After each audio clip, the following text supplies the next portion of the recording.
स्वागत है आपका मेरे आज के इस वीडियो में। ईगो एक ऐसा कंपोनेंट, एक ऐसा फैक्टर है जो हम सबको कभी ना कभी किसी ना किसी रूप में परेशान करता है।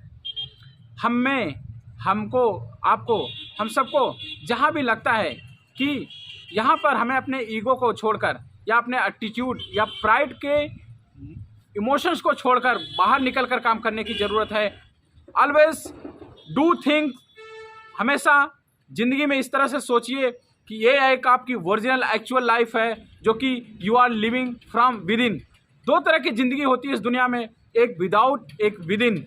ज़िंदगी हमें हमेशा कोशिश करना चाहिए, विद इन जीने की कोशिश करना चाहिए, अंदर से जीने की कोशिश करना चाहिए कि हम अपनी ज़िंदगी में, अपनी लाइफ में कितने खुश हैं, कितने संतुष्ट हैं, कितना अच्छा खाते हैं, कैसी ज़िंदगी जी रहे हैं।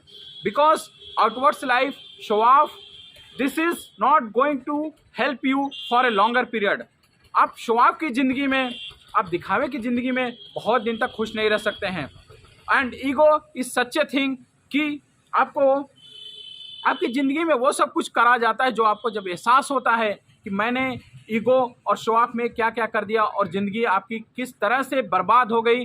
फिर एक बात ये एहसास होती है, अरे यहाँ पे तो एक बहुत छोटी सी चीज़ थी, ये चीज़ इतनी छोटी थी कि मैं इसको अगर रेशनली, तार्किक तौर पर सोचता, एक अच्छे इंसान के तौर पे सोचता कि मैं इसको वहीं पे छोड़ सकता था और आज मैं ज़िंदगी में आगे बढ़ सकता था। आप अपनी लाइफ में प्रैक्टिकल एग्जांपल भी बहुत जगह पे देखिए कि कहीं कहीं ऐसा होता है कि हम लोग छोटे मोटे ईगो में आकर ऐसी घटनाएं या ऐसी इंसिडेंट्स कर बैठते हैं कि बाद में हमें उसकी बहुत बड़ी कीमत चुकानी पड़ती है, लंबी भरपाई करनी पड़ती है। फिर बाद में जब हम कूल और ठंडे दिमाग से बैठ के सोचते हैं, देन वी रियलाइज़, हमें एहसास होता है कि ये चीज़ इतनी ज़रूरी थी ही नहीं। वहाँ पे हमें उससे लड़ना इतना ज़रूरी था नहीं, वहाँ पे हमें उससे उलझना इतना ज़रूरी था नहीं, वहाँ पे हमें दिखावे की ज़रूरत थी नहीं।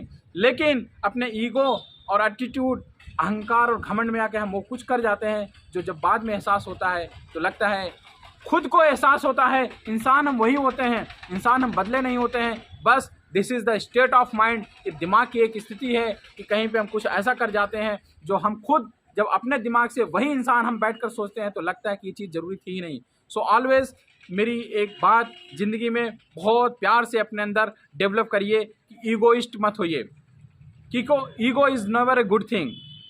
ईगो, अगर हमारे आपके अंदर ईगो की क्वालिटी है, आप ईगोइस्ट टाइप के हैं, तो सोच के समझ कर हम एक ऐसी इस बैड क्वालिटी को धीरे धीरे करके ग्रेजुअली हम अपने अंदर किल कर सकते हैं।